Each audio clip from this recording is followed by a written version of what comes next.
Oltinchi o'git.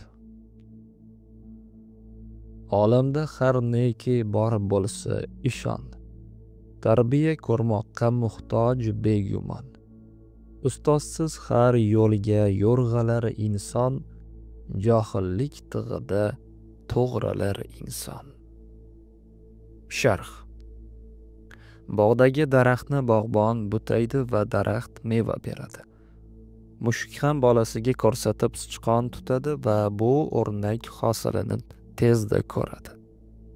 Hayvonlar ham ergashish va o'rganish ila hayotda o'z o'rinlariga o'rnashgaylar.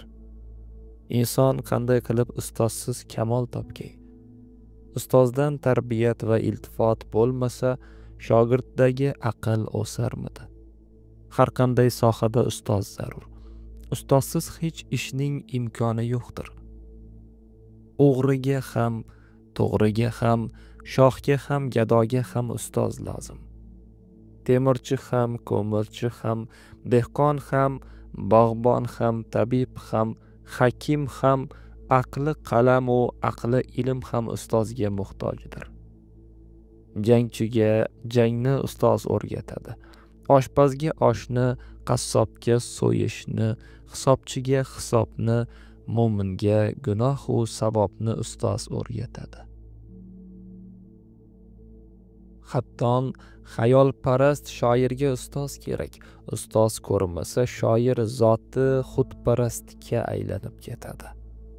Ustozsiz o'saman degan hech o'smaydi. Oldinga yuriyapman deya faqat ortga qulaydi. Shogird kim? Ilm qadrini bilgan, hayot qadrini anglagan insondir.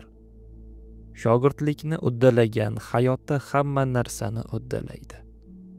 Ustoz duosini olgan shogird hammadan oldinda yuradi. Hamisha alqov va olqish ichida umr kechiradi. Ustoz kim?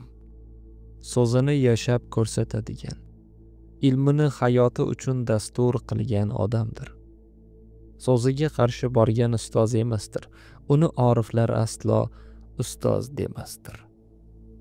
Ustoz mehrini ayamaydigan, shogirdni sevadigan, tarbiya yo'lida qattiqqo'llik qamchisi va mehribonlik tutumini birdek qo'llaydigan insondir.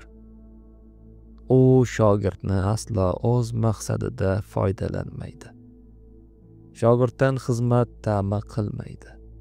Ustoz shogird eng avval inson bo'lishi uchun qayg'uradi. Axloqi va odobi, mardligi va jasorati haqida g'am chekadi. Shogirdi donishmand va qat'iyatli bo'lishini xohlaydi. Kasb-u hunar, ilm-u hikmat quroldir. Qurol axloqsiz va zolimning qo'liga tushsa, begunoh insonlar umriga zomin bo'lgay. Shu sababdan qurolni birovga tutqazishdan avval qurolga munosib qalb va aqlni tarbiyalamoq vojibdir.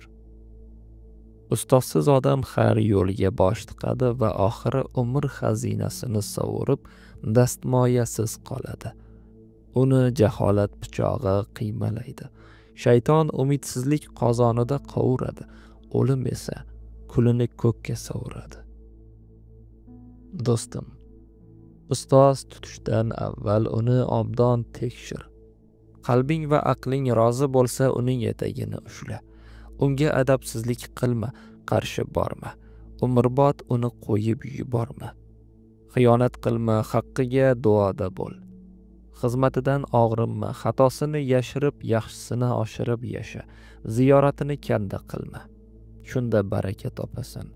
Sen ham shogird tayyorlab, hayotdagi vazifangni ado qilasan. Izzatu sharaf, manzulu hadafga muvaffaq bo'lasan. Ustozni tark etsang, sirini sotsang, unga adabsizlik va hurmatsizlik ko'rsatsang, amin bo'l, ilohiy adolat seni ko'p kuttirmaydi. Aslo ko'karmaysan. Aslo halovat va sakinat topmaysan. Hamisha muallaqa narsadek o'zingni his qilasan. Ildizdan kesilib, barakadan to'silganingga iqror bo'lib, nadomat og'ushida qolmaguncha o'lmaysan.